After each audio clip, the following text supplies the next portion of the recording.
L'objet de cette rencontre est de faire un atelier de présentation du diagnostic qui a été fait avec la coopération allemande GIZ en partenariat avec l'OFNAC d'une part, mais aussi le Centre national de la fonction publique locale et de la formation d'autre part. L'objectif a été, dans un premier temps, donc dans la matinée, de suivre une présentation de l'OFNAC sur la corruption de manière générale, mais aussi de manière plus particulière sur le foncier et l'impact que cette corruption peut avoir sur les collectivités locales ou les collectivités territoriales, mais aussi l'impact que cela pourrait avoir sur les agents. Donc nous, en tant que structure administrative en charge de la gestion des ressources humaines territoriales, mais aussi de la formation des élus locaux et des agents des collectivités, nous jouons un rôle central, un rôle principal dans la mise en œuvre de ces recommandations sorties ce matin, des échanges qu'on a eus avec l'OFNAC, mais aussi avec M. K, le conseiller, qui est magistrat et conseiller à la présidence de la République. Donc nous, en tant que centre, notre rôle aujourd'hui, c'est d'une part de lutter contre cette corruption active ou passive, peu importe, auprès des collectivités dans ce qu'on appelle la gestion des statuts, des carrières, mais aussi de tout ce qui tourne autour de notre mission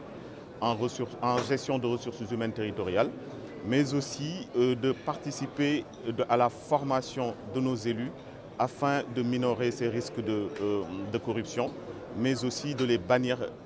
impérativement dans le cadre de la vision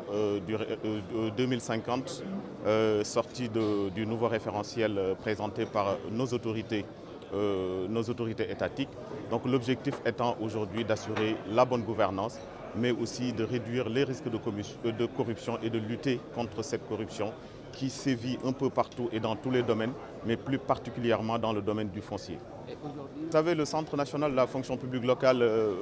propose des formations au niveau des collectivités, dans le cadre de la formation initiale comme dans le cadre de la formation continue, qui peut se faire à distance ou bien en présentiel. Et nous, aujourd'hui, dans le cadre de notre plan de développement annuel, il est prévu une tournée nationale auprès de ces collectivités pour sensibiliser, mais aussi pour échanger avec eux sur les travaux sortis,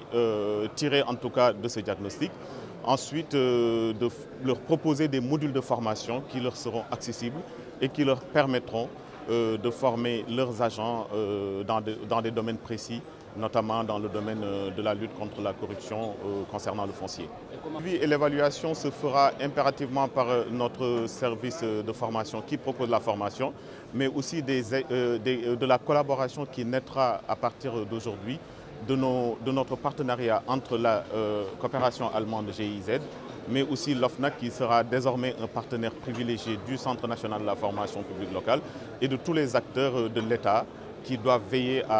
au respect des règles, mais aussi au respect de la réglementation en matière de corruption. Et voilà.